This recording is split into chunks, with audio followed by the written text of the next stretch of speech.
अस्सलाम वालेकुम। क्या हाल चाल है बच्चों। तो आज हम class 9th chapter number 4 structure of molecules का टेस्ट योर सेल्फ 4.4 और ये लास्ट टेस्ट योर सेल्फ है। So my name is Mohammad Bilal Kamboh और आप देख रहे हैं मेरा यूट्यूब चैनल यूओ केमिस्ट। तो आइए स्टार्ट करते हैं। फर्स्ट क्वेश्चन है आपके पास, why the ionic compounds have high melting and boiling points. बेटा जो आयनिक कंपाउंड्स होते हैं उनका melting and boiling point high क्यों होता है, ज़्यादा क्यों होता है।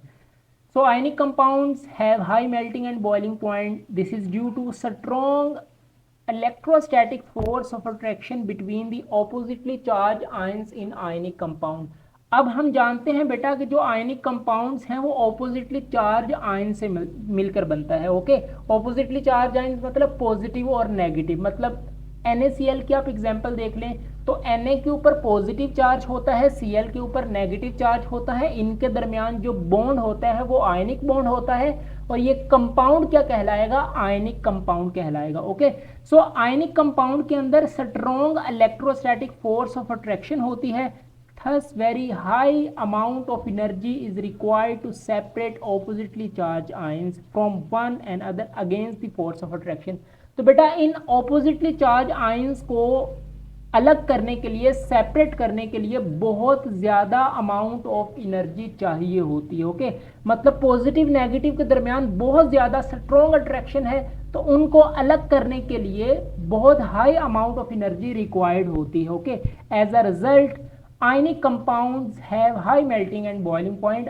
अब इसी वजह से जो आयनिक कंपाउंड्स होते हैं उनका मेल्टिंग और बॉइलिंग पॉइंट बहुत ज़्यादा होता है। यहाँ पर मैंने एक NaCl की एग्जांपल कोट की है।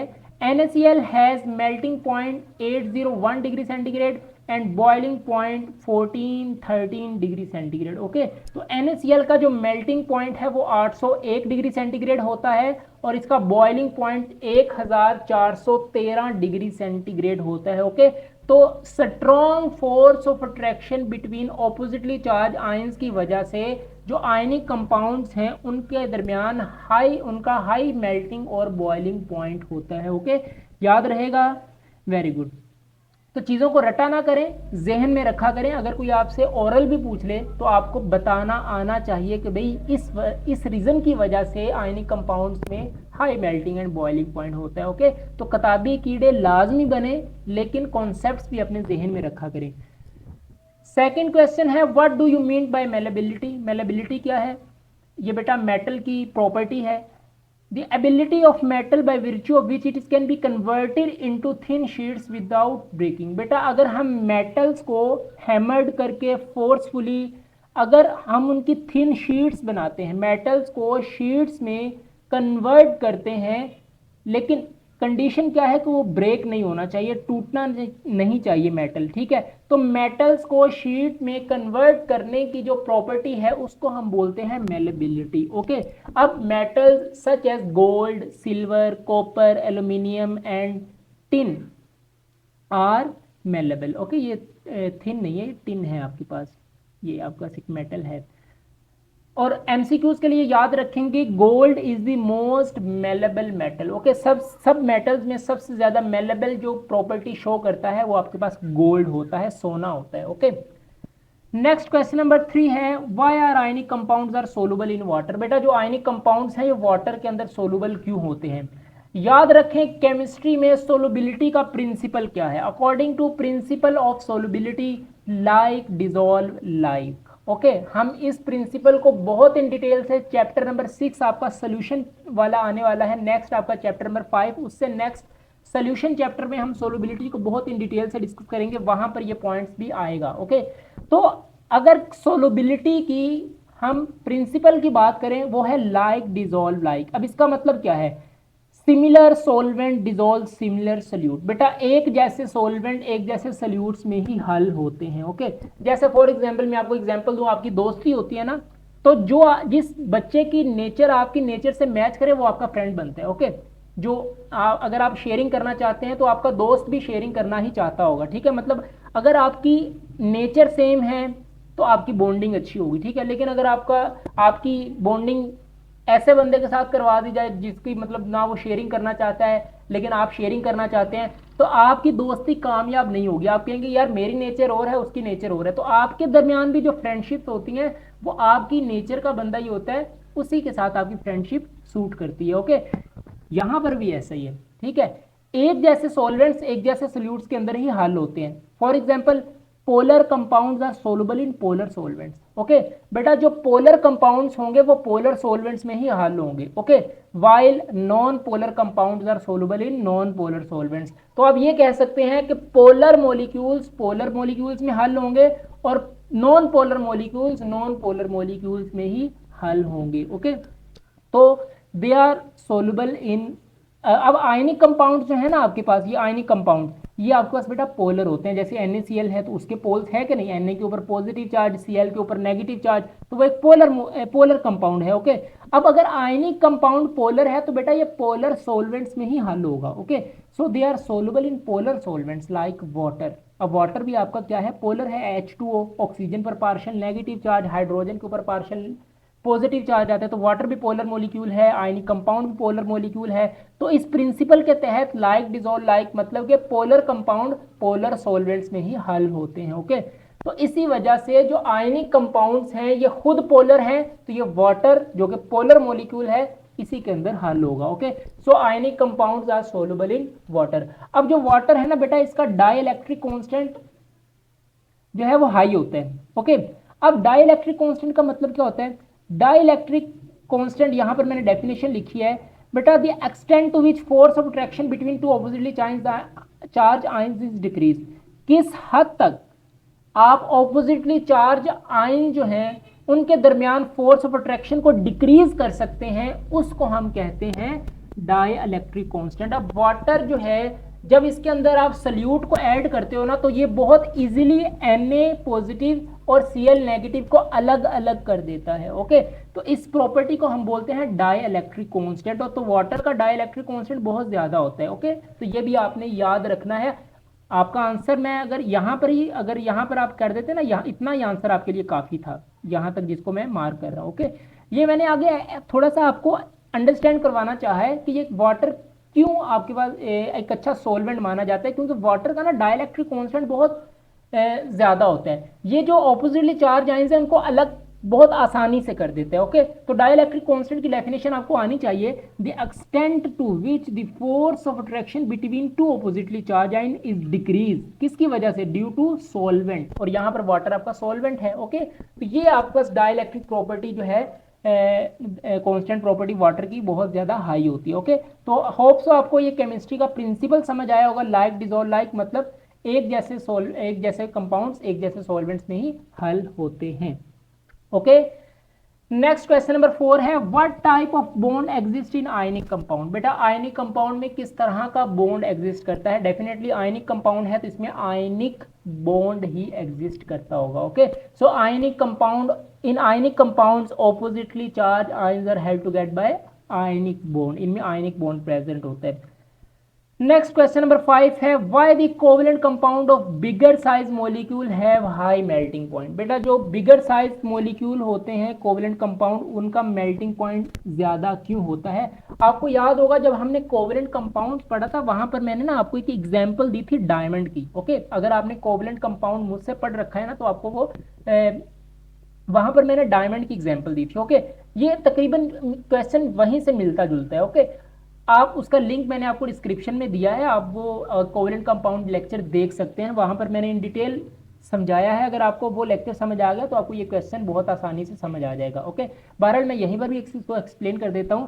कह रहा है the covalent compound consisting of bigger size molecule have high melting point, this is because in these molecules atom are linked together by a network of covalent compound। एक atom दूसरे atom के साथ, दूसरा एटम तीसरे atom के साथ, तीसरा atom चौथे एटम के साथ, तो एक नेटवर्क ऑफ कोवेलेंट बॉन्ड बन जाता है। ओके, इन ऑल 3 डायमेंशन, हर तरफ आपको एटम ही एटम नजर आ रहे होते हैं, मतलब कि एक एटम दूसरे एटम के साथ, दूसरा एटम तीसरे एटम के साथ, तो एक नेटवर्क बन जाता है बहुत ज्यादा कोवेलेंट बॉन्ड्स का। अब जितने ज्यादा बॉन्ड्स होंगे बेटा उतने ही बॉन्ड्स को ब्रेक करना भी मुश्किल होगा, इसी वजह से उनका मेल्टिंग पॉइंट बहुत ज्यादा हो जाता है। अब जब इतना ज्यादा कोवलेंट नेटवर्क बन जाएगा, they form covalent crystal which are hard and stable, तो वो बहुत ज्यादा हार्ड हो जाता है, स्टेबल हो जाता है। इसकी एग्जांपल आप डायमंड ले सकते हैं, सिलिकॉन डाइऑक्साइड ले सकते हैं, सिलिकॉन कार्बाइड ले सकते हैं। ओके, तो ये इसकी एग्जांपल है।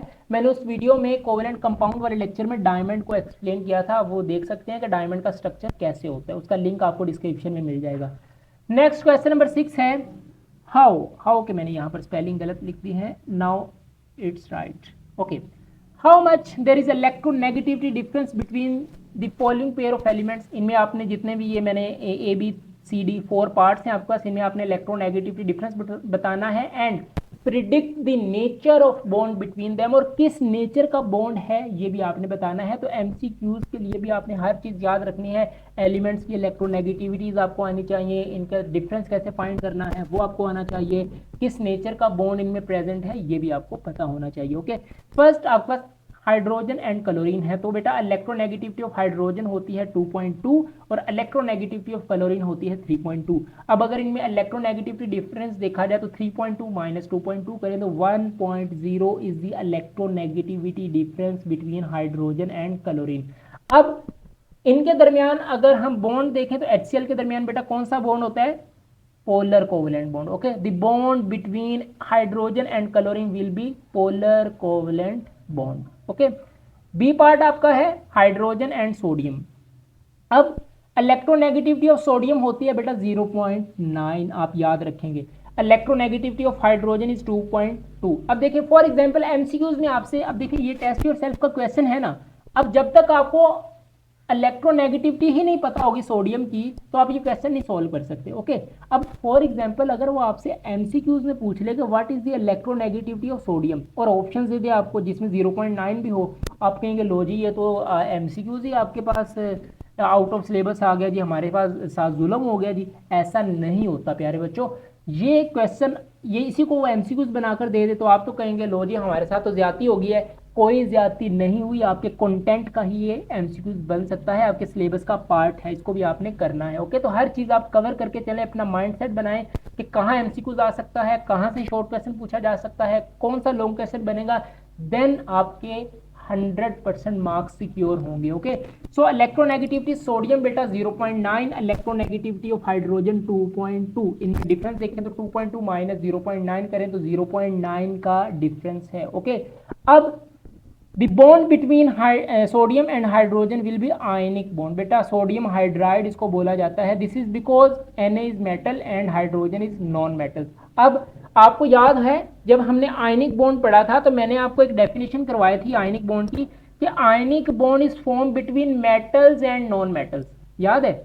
अब जिस बच्चे ने आयनिक बॉन्ड मुझसे पढ़ रखा है उसको तो याद होगा कि आयनिक बॉन्ड मेटल्स और नॉन मेटल्स के दरमियान पाया जाता है। ओके, अब इसमें सोडियम मेटल है, हाइड्रोजन नॉन मेटल है, तो सोडियम और हाइड्रोजन मेटल नॉन मेटल है, इनमें जो बॉन्ड होगा डेफिनेटली आयनिक बॉन्ड होगा। ओके, तो मैंने आयनिक बॉन्ड की डेफिनेशंस आपको तीन चार तरह से कराई थी। अब आपकी बुक में सिर्फ एक ही तरह से है कि आपके पास complete transfer of electron from one atom to another is called ionic bond, वो भी डेफिनेशन ठीक है, लेकिन उसके अलावा भी 2-3 डेफिनेशन थी, मैंने वो भी कवर करवाई हैं ताकि आपको हर तरह से आपका कॉन्सेप्ट क्लियर हो। ठीक है, तो यहाँ पर आप वो कॉन्सेप्ट यूज करें तो आपको आसान लगेगा कि सोडियम मेटल है, हाइड्रोजन नॉन मेटल है, तो इनमें बॉन्ड आपका आयनिक होगा, रटना नहीं पड़ेगा आपको।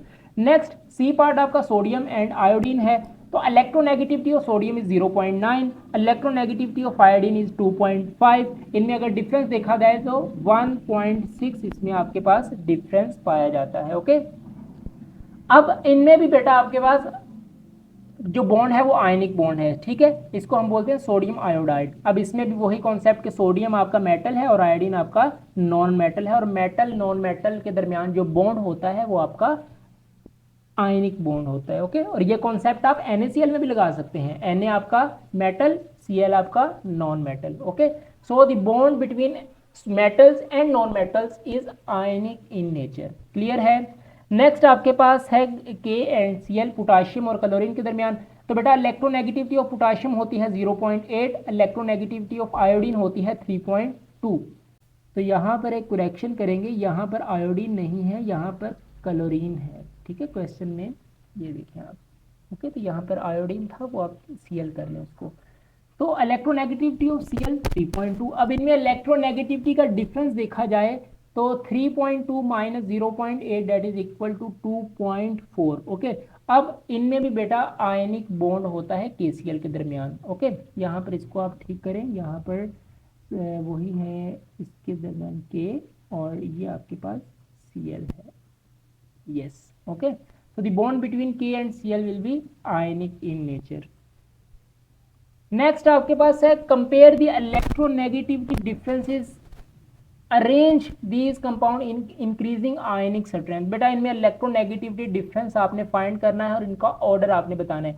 अच्छा, यहाँ पर ना मैंने आपको प्रैक्टिस क्वेश्चन दे दिया, ठीक है, कुछ काम आप भी करें। ओके, देखिए मैंने क्या किया है, इनका ऑर्डर आपको सेट करके दे दिया, ठीक है। KCl सबसे ज़्यादा आयनिक है, फिर सोडियम आयोडाइड, सब, फिर उसके बाद सोडियम हाइड्राइड और सबसे एंड पर HCl है। ओके, तो ऑर्डर मैंने आपको आयनिक स्ट्रेंथ का अरेंज करके दे दिया है, ये इसका आंसर है। लेकिन आपने क्या करना है, इलेक्ट्रोनेगेटिविटी डिफरेंस इनका फाइंड करना है। आपको पोटाशियम और क्लोरीन के इलेक्ट्रोनेगेटिविटी पता होनी चाहिए, उनका डिफरेंस कैसे फाइंड करना है वो आपको पता है। ओके, सिमिलरली सोडियम की इलेक्ट्रोनेगेटिविटी, आयोडीन की इलेक्ट्रोनेगेटिविटी, उनका डिफरेंस। तो इस तरह करके जिसकी इलेक्ट्रोनेगेटिविटी डिफरेंस सबसे ज़्यादा होगा वो सबसे ज़्यादा आयनिक स्ट्रेंथ रखेगा। ओके, तो ऑर्डर से आपको क्या पता चलेगा कि KCl के दरमियान सबसे ज़्यादा इलेक्ट्रोनेगेटिविटी डिफरेंस होगा, फिर NaI के दरमियान, फिर NaH के दरमियान, फिर HCl के दरमियान। ओके, तो ये ऑर्डर मैंने आपको बता दिया है, नोट आप देख सकते हैं, you can do it by comparing the electronegativity difference. It's a practice question, जो है आपका प्रैक्टिस क्वेश्चन है, इसको आपने खुद करना है। और एक चीज़ याद रखें, जितने भी ये चार आपके पास KCl, NaH, HCl, NaI, ये चारों आपके पास कंपाउंड्स, इनकी इलेक्ट्रोनेगेटिविटी डिफरेंस का आंसर आप कमेंट सेक्शन में करेंगे। ओके, तो मैं आपका चेक करूंगा कि आपने इसको किया है या नहीं किया। ओके, तो ऑनेस्टली इसका आंसर आपने कमेंट सेक्शन में करना है। सो थैंक्स बच्चों for watching this video. Please subscribe to my channel, like this video, share with others and comments please. नमाज पढ़ते रहे, कुरान पाक की तिलावत करते रहे। मिलते हैं नेक्स्ट वीडियो में। ऑल द वेरी बेस्ट, अल्लाह हाफिज़।